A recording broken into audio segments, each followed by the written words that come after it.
All right, everybody, welcome to the Scho-Zone. It's your host, Ryan Schofield, coming at you on July 1st. It's a Monday, and I'm in my little virtual studio here. Thank you for tuning in. Um, just wanted to put something out there today. I had a pretty exciting day today, actually. I made a live appearance on one of my favorite morning shows. Every day, I pretty much watch the Coach JB show with Big Smitty. It's not necessarily that Jason Brown is the coach from Last Chance U on Netflix, the series. He's kind of a bit of a polarizing topic, but I grew up playing sports. I'm used to guys like that. I need more of that in my life. At my personal job, I really wish that people treated me like my Pop Warner coaches treated me when I was younger, which is if you're a piece of shit, they tell you you're a piece of shit. Maybe, being dragged around by your face mask is kind of character building, because you either cry or you stop doing why the reason that they told you to do that for. So that was an interesting time. That's partially where we're going to start here is, everybody that's not doing something like this is always an expert on stuff like that. I gotta, as I've been recording things, I've become less critical of people who appear on TV.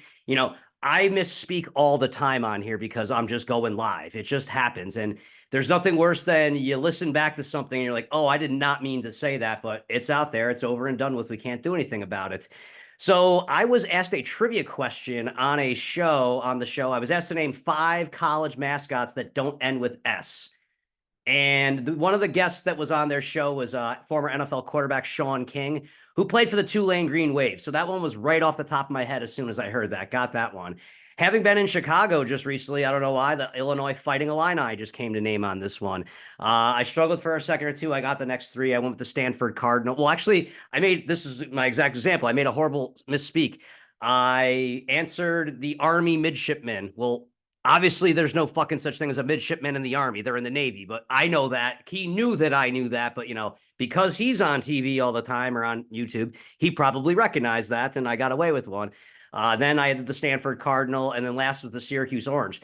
They asked me to kind of double down for another prize, and actually they gave me a hint, which was one I wouldn't have thought of. They said there's 2 of them, and as soon as they said there's 2 of them, I'm like, oh yeah, North Carolina State, Wolfpack, and Nevada. I just still don't fucking know. Just every other time I say it differently. So half the time I'm right, half the time I'm wrong. It's kind of the same thing when I sold cell phones. If you said the iPhone 10 or the iPhone X, 50% of the time you're right. Still don't know to the day, by the way, but made a decent amount of money selling a ton of those things. So, anyways, as soon as I hang up on that, well, that's where things got kind of funny. It was fun. I watched back on this in the comments section where people were like applauding me. Well, it's funny. I used to actually go back and forth with Coach JB, as far as like he would retweet some things I would say and, or like things that I would say. And a couple times while he was arguing with people, I kind of, maybe jumped in a little bit to kind of, explain to the point that him and I actually one time had like a DM exchange or so. I know that it sounded a lot worse on the air, which if you want to watch the Coach JB show, sometime around the 2 hour mark, I have my little 2 minute pop on there. Partially part of the reason I went on there is I wanted to see how he records live. And I found out how I can really improve I got to make it to a point where it's worthwhile to have this, or maybe you got to spend money I'm not saying to make money, but to build a following. For $50 a month, there's an app that I can use where I could stream this, and suddenly I would have all the graphics and things that I've been struggling to how to create. I'm going to try to figure out how to do it on myself first, because if I'm looking at that, that's like $600 a year. We're not quite ready for that one. We're in year 1. I got to get to at least a couple hundred subscribers before I do something like that. So if you could send out a like or a subscribe, maybe I should do this because I have yet to been able to post down my social medias or anything. Again, I am SCHO525 on Twitter and on Instagram. Ryan Schofield on Facebook, but that's kind of a personal thing.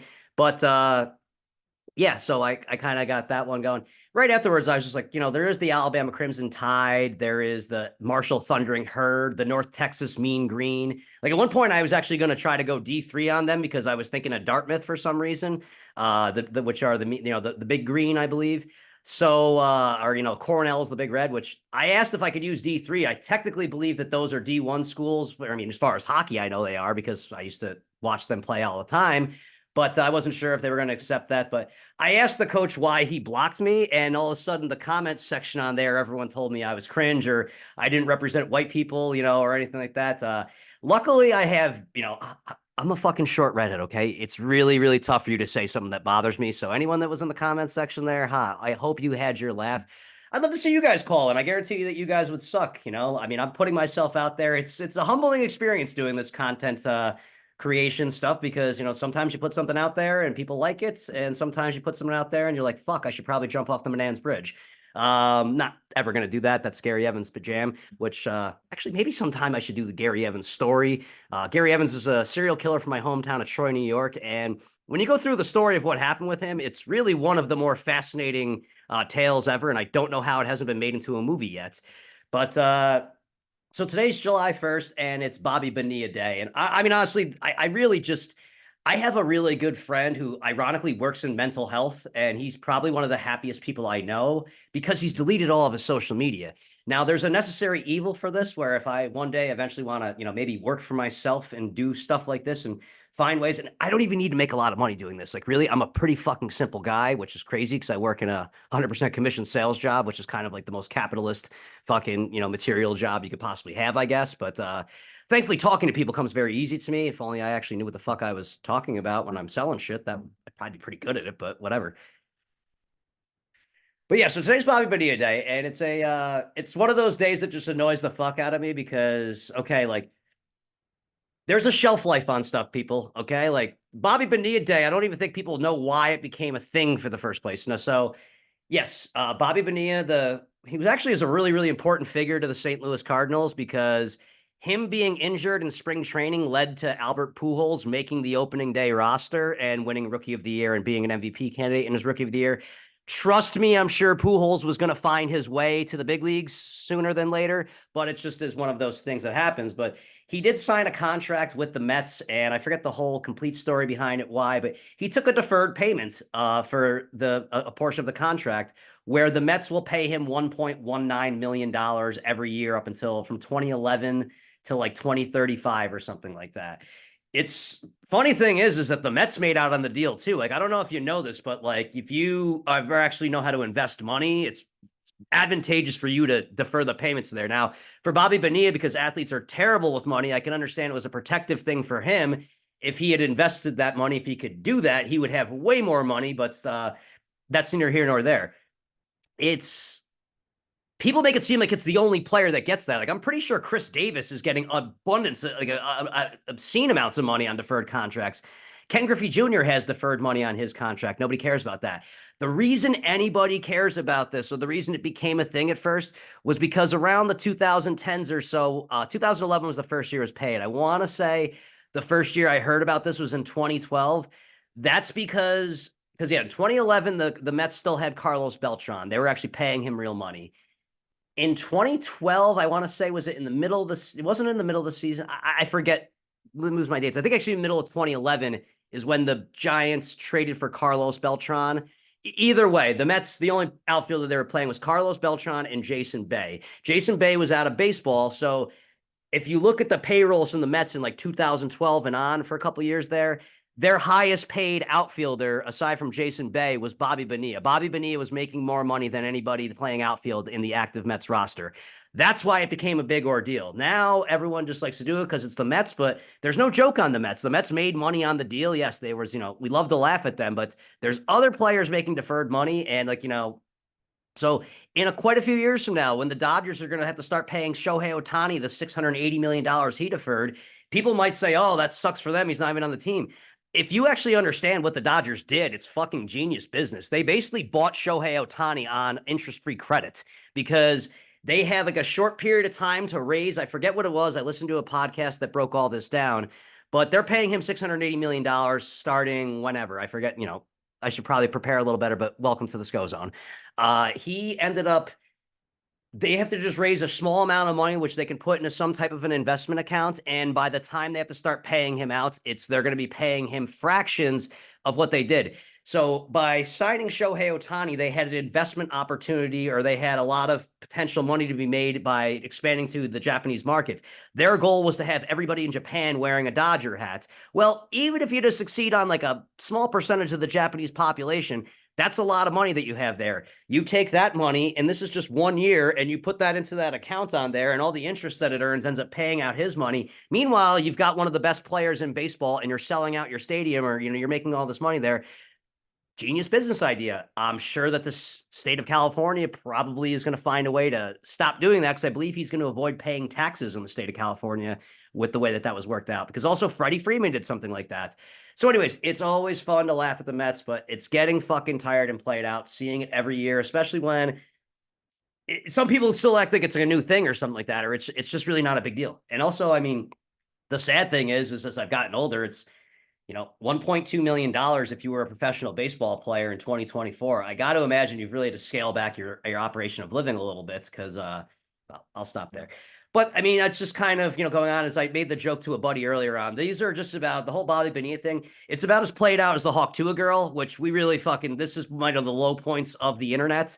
Hawk Tuah girl, again, I didn't even think that it was really that funny when it happened the first time. I kind of thought everyone's obsession with it was kind of funny. And if you've been living under a rock lately, the Hawk Tuah girl was some drunk girl in Nashville who they asked her what a move that'll never fail a man in bed is. And she's like, you got to give him that Hawk Tuah. Well, I mean, let's be clear with this one. If you're just spitting on my cock, that's not doing anything for me. If you spit on it and then you suck it down, well, and then now maybe we're talking here. That's not a Hawk Tuah. I guess that's really not a good sound to make, or I don't know how to spell that even. But yeah, so now it's got to the point that she was at a country music concert. Like, she's fucking as famous and as rich as can possibly be. She may as well be a fucking Kardashian at this point. The 15, I mean, I had someone in my comments section say my 5 minutes are up, because again, probably the ending of my my segment, or the appearance I made on Coach JB, my call in. I wasn't a guest or anything. They asked somebody that wanted to call in. I just happened to be the first one. I probably would have done that over again with a couple things at the end, because I kind of really tried to start engaging with them a little bit. I took a shot. It didn't work out, but hey, I made Sean King laugh. I made Smitty laugh.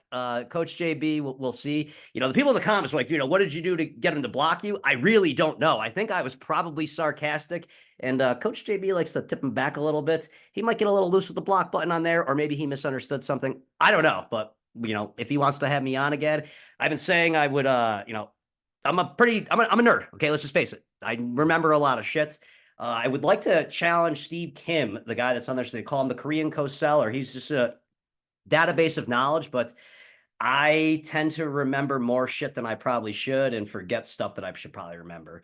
But yeah, the Hawk Tuah girl, I'm already calling this right now. I mean, I'm done playing fantasy football as it is. If you still play fantasy football, good for you. I hope that you enjoy yourself. If you think that you're good at fantasy football, or if you really think that here's the whole thing. I went on this before. Fantasy football became cool because people didn't have legal gambling. So that was kind of the thing. It was like, if you were too pussy to call a bookie up, you played fantasy football. It's a terrible bet. Okay. You have a 1 in 10 chance of getting some money out of it. And I have won many fantasy football leagues. It's not like a fucking skill. I usually laugh about it, because I usually will have one of the worst teams, but then when you have one of the worst teams, you have waiver wire access. So when you get a guy like Mike Gillislee, the year that he went off for the Bills, where he wasn't even really that great. He just would get 2 carries for 2, and bust one for a touchdown. And it's like, oh, cool. I got some guy on the waiver wire that, just got me 12 points, when you've got a stud who fumbled in there, I mean, really, why I stopped caring about football. I had, which when I was clever, this is the best part about the internet too. When you think you have a clever fantasy football name, you find out how unclever it is. The year that I drafted Arian Foster, and when he was a sleeper pick that did well, I had the Aryan Nation as my team.